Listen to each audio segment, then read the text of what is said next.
Hey guys, Kevin Bupp here, and I want to welcome you to another episode of the Real Estate Investing for Cash Flow podcast, where mission is to help you build and maintain massive amounts of cash flow through income-producing real estate investments. Now, our guest for this week's show is real estate investment expert and fellow Tampa Bay resident, Jeff Copeland. Now, Jeff is the co-founder of Copeland Morgan, LLC, a multifaceted real estate firm that handles everything from direct investments, brokerage, property management, and also some selective construction services. And so, given that Jeff is he's a local Tampa resident, I'm really excited to chat with him about just all this incredible growth that we've seen here in the Tampa Bay area, Florida in general, but Tampa just been on fire over these last couple of years. Not just during the pandemic, even pre-pandemic. The pandemic just kind of accelerated things because I think everyone wanted to get the heck out of where they were and they wanted to come to Florida and enjoy the sunshine and the beaches. But in any event, Tampa was already on a really strong growth trajectory, and so excited to chat with Jeff today about everything and anything related to Tampa Bay real estate investments. And so without further ado, guys, I'd like to welcome Jeff Copeland to the show. Jeff, how you doing, my friend? Good. Thank you for having me. It's great to be on. I appreciate it. Yeah, no, absolutely. It's funny. We jumped on here and I'd done a little bit of looking, where you're from and all that. And you're obviously over in the Tampa area, and we're basically backyard neighbors. We're backyard county neighbors, I guess you could say. I'm over in Pinellas County. You're over in the Hillsborough County area over in Tampa. But, really Tampa Bay makes up three counties. It's funny. If you live in Hillsborough, Pinellas, you'd probably say that it's more realistic, or it's more two counties. And but if you live up in Pasco, you definitely say that Pasco, Hillsborough, and Pinellas are, they make up the Tampa Bay area. But anyway, sure. That's our office is actually in St. Pete. We're just right across the bridge from Tampa in Northeast St. Pete. Okay, got it. Well, good deal. Well, excited to have you here. And why don't we start here, Jeff? Why don't we pass the mic back to you? Take a few minutes to tell our listeners a little bit more about yourself. I gave you a really brief introduction, but give us a little bit more of your background and ultimately how you found your way into the real estate space. Yeah, I'm always fascinated by these sort of origin stories myself, because everybody tends to come from different walks of life and land in real estate. We owned another business previously, and I find that's another common thing. There's a common theme. There's a lot of sort of serial entrepreneurs that ultimately land in real estate. So I find that interesting. But we owned actually a Florida beach wedding planning and destination wedding company. My wife is a professional photographer. She still is, but we had developed it into this sort of destination wedding planning company. And we were fortunate enough to be able to sell that company probably about 10 years ago. And that generated, a little bit of capital. And we started looking, well, what's our next foray into entrepreneurship? And we got into real estate. Like many people, I started out flipping houses. I remember I bought a 3-bedroom single family home in Pinellas Park for $48,000 back then, and flipped it and sold it for, I don't know, 110 or so. And so got a taste of real estate investing, and it kind of grew from there. I initially got my own real estate license because what I found, and I know a lot of investors find the same thing, is there's a lot of real estate agents out there. Everybody has a real estate license, but not everybody really speaks the language of a real estate investor. And when I'm talking about after repair value and cash flow and all these metrics we look at every day, your average realtor off the street who works in retail, there's nothing wrong with that, but it's just a different sort of field. And so I ultimately got my own license, mainly to do my own investing, to have access to the MLS and be able to go look at properties and things, which kind of gives you a competitive advantage, especially as like a flipper. And then, gradually started doing deals for other people and realized, hey, I kind of like being the agent in the deal too. I can't buy everything. So if I can't buy it, I may as well help somebody else buy it. And then that led to getting into, people asking us to manage their property. So we started doing property management, and it really just kind of built out from there into, today I have a small team here with about 15 agents. We're really investor focused on the brokerage side. And then we have a property management division with about 320 doors under management in St. Pete, Clearwater, and Tampa. Got it. And then your website, the multifamilyguy.com. So you guys really focus. You mentioned the investment side of the business, but is it more specific to multifamily investments? Yeah, I mean, that's certainly one of our focus areas. Our main brokerage website is copelandmorgan.com. That's the name of the brokerage. But I do focus on multifamily as an area for investors. And also, obviously, on the property management side, it's nice to be able to add not one door, but maybe 4 or 8, 10 doors or whatever when somebody buys a property or a multifamily and has us handle it for property management. So our business model is very much working with buyers who want look to acquire a rental property, and then many of them being out of state or whatever, have us manage it on the back end, and we kind of wash, rinse, repeat. And as the property manager, we help them reposition it, raise the rents, get it performing better. And at some point, they're able to maybe recoup some of their capital from a refi, or maybe they just save up some more capital and they're looking for the next deal.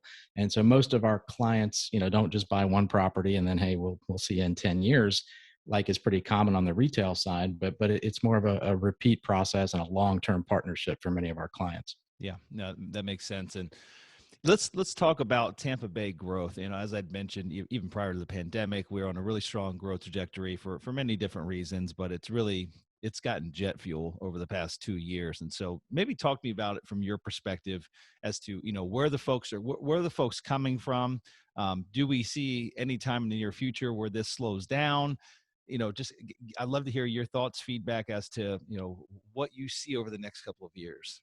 Yeah, I feel like I have this conversation almost every day, but I'm still fascinated by it. It's much like you said. If you don't have to pay for, if you can work from home now, you don't have to shovel snow in Chicago. You don't have to pay for a flat in Midtown Manhattan. You're gainfully employed. You start looking around the country for other places to live. Inevitably, you're going to land on Florida, and then you're going to, eventually look at the Tampa Bay area. It's a beautiful place to live, great weather, good economy, good real estate market. And so, like you said, prior to the pandemic, I think a lot of us in the industry were saying this kind of feels like a peak. We might want to be cautious. We might want to not over leverage or overextend ourselves in real estate. Let's see what happens. But then the pandemic happened, and admittedly, there was a little bit of a panic pause there at the beginning. But since then, the trends have just only added fuel to the fire. We have so much population growth, people moving here from the Northeast and the Midwest, even in state. We have people moving here from other higher priced metro areas like Miami. And what that has resulted in is the investor money, the landlord money, following that population growth into Florida. And it has been a really exciting but challenging real estate market for the past couple of years. How can buyers nowadays, and again, I want to speak specifically to multifamily investors. I keep a pulse of what's going on, what new listings come about here, in our backyard as far as multifamily is concerned. And it seems that nothing's impossible, but it's pretty darn challenging to get a foothold in such a competitive buying market. Is it possible? Is it possible for the average investor that might have to get some debt put in place? They might not have all cash to actually be competitive in today's market and actually land themselves an investment property in the Tampa Bay area. It is still possible. It's just not as easy as it was 3 or 4 years ago. And what that means is you have to keep grinding. You have to keep analyzing the properties. You have to keep looking. And it's not impossible to find one. We're still doing deals. I actually bought a triplex myself back in October that I think was an amazing deal. So the deals are still out there. Even on the MLS, the deals are still out there. But there are some interesting trends that I'm seeing in people who are underwriting these properties. And how do you break into this market? How do you establish a beachhead here in the Tampa Bay area? And I think there's a couple of ways to still make money in this market. One of them is the infamous value add property. You buy something, and I call it the tired landlord syndrome, where the tenants have been in place for 6, 7, 8 years. Their leases expired 6 years ago. They haven't had a rent increase since 2012 or whatever. And you can see right off the bat, these rents are 30, 40, 50% below market. So if you can negotiate and buy it based on how it's performing now, with a realistic plan for year 1, year 2, what are we going to do with this property to help it cash flow better, generate more income, and reduce the expenses. Those are the two control points that you have, income and expenses. And so the value add play is still there. They're not as easy as they used to be, but they're still out there. And the other thing I'm seeing is a real shift towards looking for appreciation, get in the path of progress. And it used to be that we all talked cash flow, cash flow, cash flow. That's it. We want cash flow. If we get appreciation, that's fine, but I'm not going to bank on it. But when you're in a market that's seeing 20% annual appreciation year over year, you can't just ignore that. And you have to factor in, like I said, the path of progress. Where's the redevelopment going to be? Where's the next hot neighborhood going to be? Get in the path of that. And that's another way that you can be successful. Mm-hmm. Yeah, it's interesting. It seems as though we always forget, history, and knowing that history repeats itself. The whole, speaking to the what I would say is the more speculative nature of getting in front of appreciation. I can understand that because I think we probably have all purchased a speculative investment at some point in our lives, whether it's real estate or some other type of business. But um, that's concerning to me, at least from putting my investor hat on. That's concerning to me, and so that's honestly that's what's really pushed us, not necessarily outside of Florida. We've always bought outside of Florida, as also inside Florida, but we spent a lot more emphasis over the last 2 years buying in markets that still we can justify buying based on cash flow, and buying assets at cash flow from day one, because it's nearly impossible to do, at least in our space. And when I say our space, I'm speaking to the manufactured housing space, right? Which is also a form of multifamily. It's been nearly impossible to do so. And at least from our perspective, one of our big competitors, which makes it a little bit more challenging than the average retail investors, is there's lots of institutional capital that has flooded into Florida, really going after those larger communities, whether it be multifamily complexes or manufactured housing communities. And their cost of capital is very different than that of a retail investor such as us. And so it's created a great amount of challenges. But I agree with you. If you dig hard enough, there's always an opportunity. I'm actually jumping in my truck tomorrow, driving across the coast. I'm not going to say where because the show might air before we're closing the property, but an off-market opportunity on a gorgeous mobile home park in an area that's got a median home price of $360,000, and it's a pretty straightforward, slam dunk deal, which Yeah, that's a which would probably fly off the shelf at 30% more than what we could pick it up for if it just went on the market. So Yeah, that's a great point. And I should probably clarify, I'm not necessarily recommending that I you do know. the speculative play or invest for appreciation, but it is a trend that I'm seeing. People are Yeah. just adapting to this new reality. But I also think if you look at the appreciation in conjunction with the value add play, if you're a Mhm. 3 or 4% cap rate on closing day, that's not a disaster if you have a plan in place to get that property to a 5, 6, 7, 8% cap rate in 2 or 3 years from now. That's a Yeah. win, and it takes a little longer and it takes a little more blood, sweat, and tears than it used to. But you have to redefine success in terms of take a Mhm. long term view. Where are we going to be in 2 or 3 years? How do we get there? And then you pull the trigger. I think the interesting challenge that's also taking place right now with speaking to the value add play, when we talk to rents that are 30-40% below market, that 30-40% below market a year ago was only 15 or 20% below market. This past 12 months has seen unprecedented growth. I mean, it's never ever in history have rents increased 20 plus percent. I think, what was it, 24% in 2021, 24-25% in the Tampa Bay Yeah, area. I've seen everything from 11, 12% to 20, Okay, 24%. It depends, got I it, think, on got what it. you include. And Yeah, fair but enough. yeah, I think rents are It's always going to lag real estate prices because most leases are locked in for a year or so. Yeah, And so you see them jump on an annual basis where the sales prices just kind of go up on a more even curve. But absolutely, we are seeing unprecedented rent growth. And that sometimes changes your numbers too. If I'm getting $1,000 of rent in 2022, and that number is going to be $1,200 a month in 2023, well, that changes my numbers a little bit. And you got to be cautious, but you yeah. also need to factor in that you should be able to get more rent. Yeah, I get where I was going with that is I think the challenging nature is actually that moving target of where rents are at today. When you're running that value add model, what is the realistic target? Is there a point in time in the next couple of years where there is a slight pullback? At some point, you hit some type of affordability ceiling, I would say, because job growth or income is not actually staying in the same pattern or theme as rent growth is at present time. So it's again, it's a little bit of a moving target, but I agree that there's a ton of there's still opportunity. Bottom line is there's opportunity everywhere if you're willing to dig hard enough for it. But Florida has become probably one of the most popular states in the country, which just makes it a little bit more challenging here than maybe somewhere else.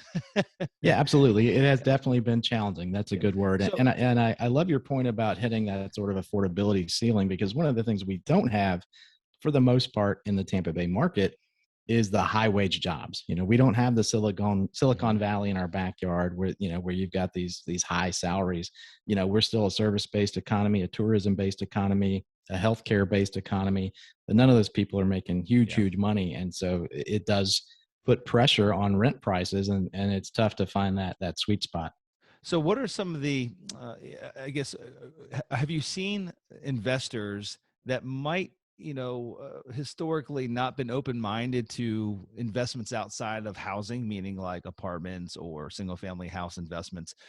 Now they're a little bit more open minded to maybe checking out maybe a retail center or a triple net space or something along those lines. Have you seen any trends going that direction?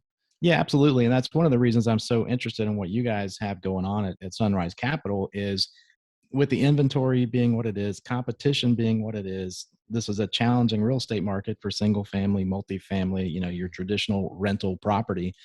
People are looking for alternative ways to make money in the real estate market. Some of those ways are, self storage, triple net, and it's not just residential rentals out there. There's so many ways to make money in real estate.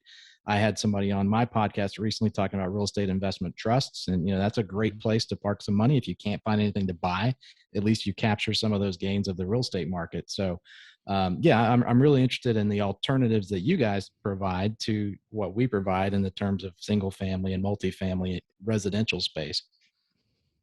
Are there any pockets in the Tampa Bay area that you see just that one could maybe get slightly ahead of the growth trends? I mean, Pinellas County is densely populated. There's really not much additional room for expansion there. Hillsborough County, on the other hand, Pasco County, on the other hand, there's absolutely room for expansion. Are there any opportunities you see? It probably a little bit more speculative at present time, to where the path of progress it's going that way, and it ultimately will be there. Over the next 3 to 5, 7 years, what have you. That folks will start looking at today, to plan for the future.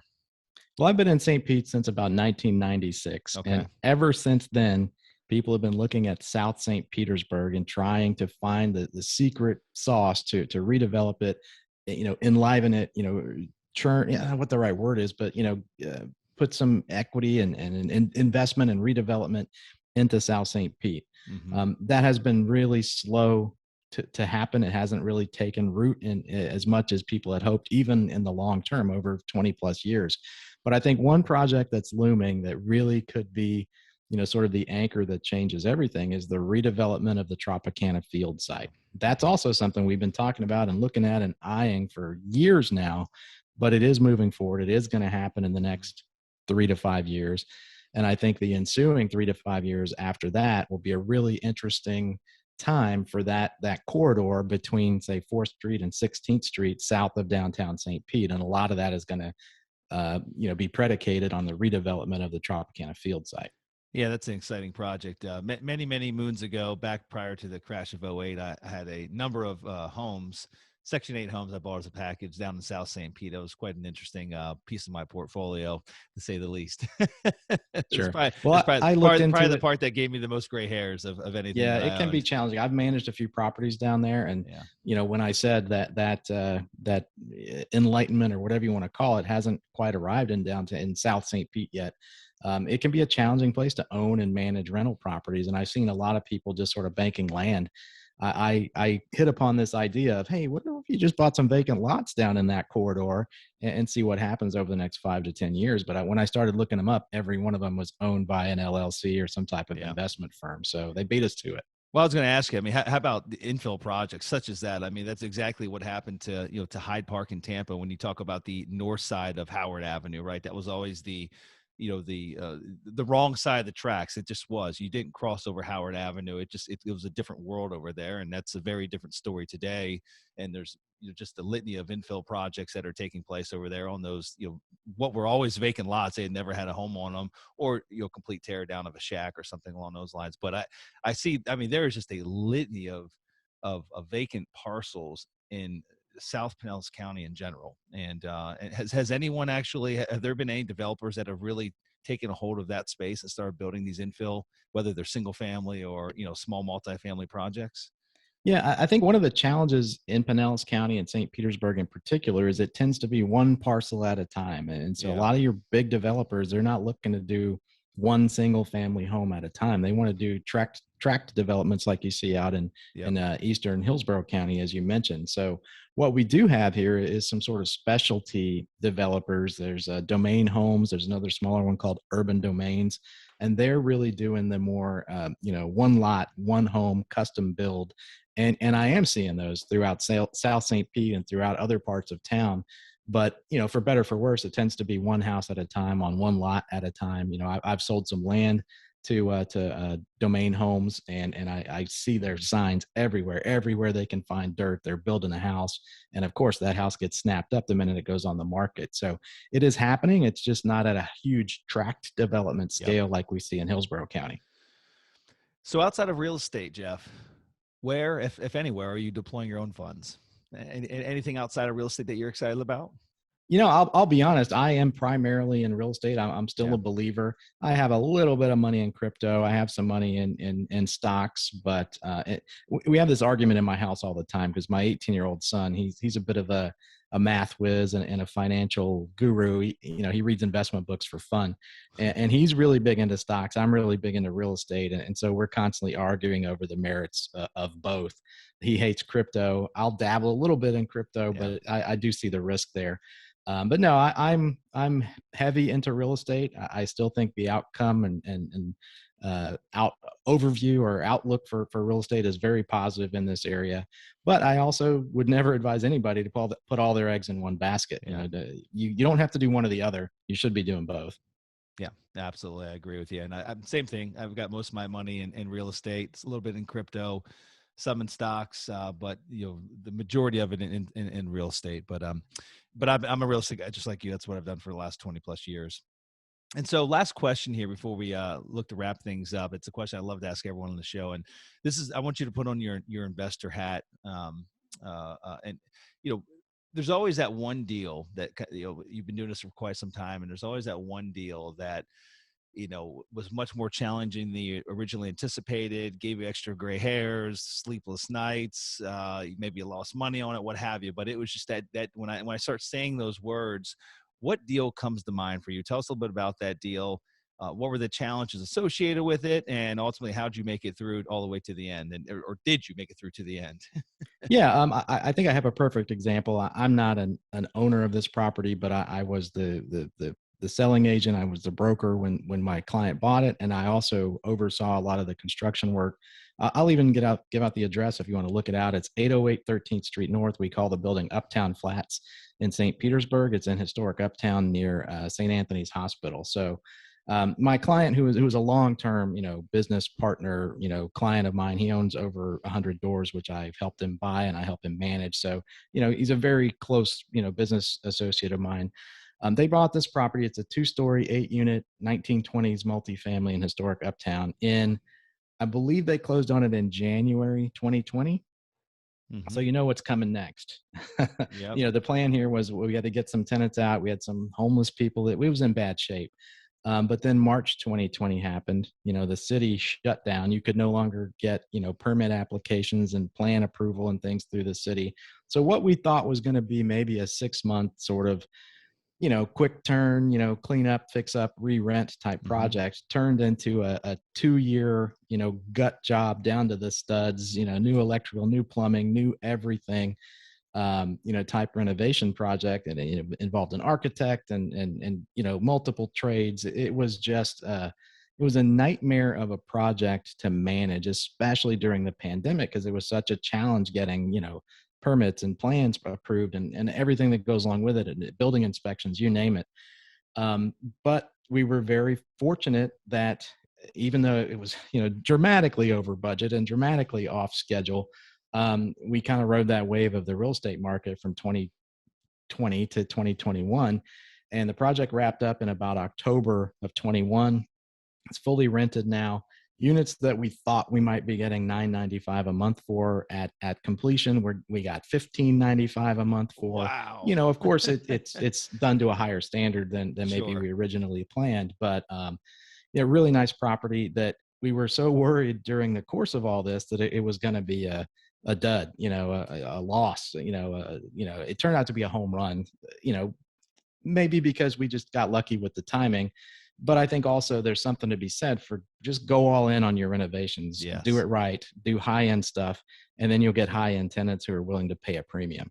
If it's in the right part of town, absolutely. I mean, Yeah. the market's going to drive whether or not you can get those premium rents if you offer a premium product to the marketplace. And so, Yeah. There's a that's a market for great part of everything. town. And so I'm interested to know just on that specific, the units that you had mentioned that you were performing out at 995 that you ultimately got, over 1,500 hours a month for them. Were they 2-bedroom units, like 2 bedroom, 1 bath, or? They're actually 1 bedroom, 1 bath, and the Wow. bedroom is actually very small. It's kind of a narrow room on the end, Mm-hmm. but nice open plan concept. Hardwood laminate floors, granite countertop or quartz countertops.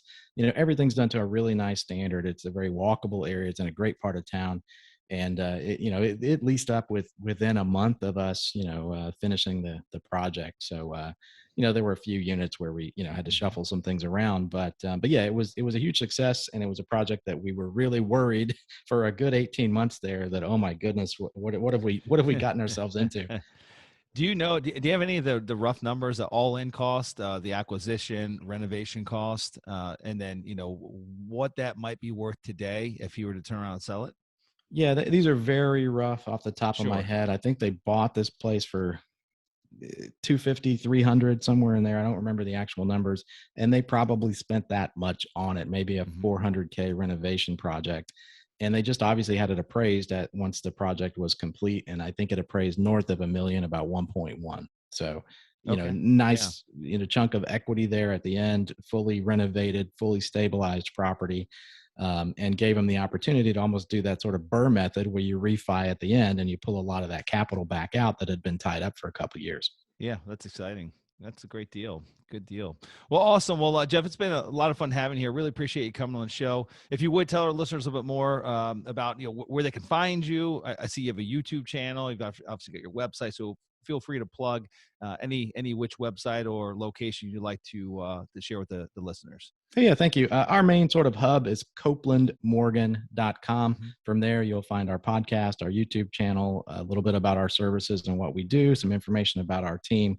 So that really is kind of a great place to start is copelandmorgan.com. Okay, awesome. Well, Jeff, it's been a pleasure having you. I really appreciate you coming on. Same here. Thank you for having me. All right, guys, that's all we have for this week's show. So until we meet again next week, this is your host, Kevin Bupp, wishing you huge success. Take care.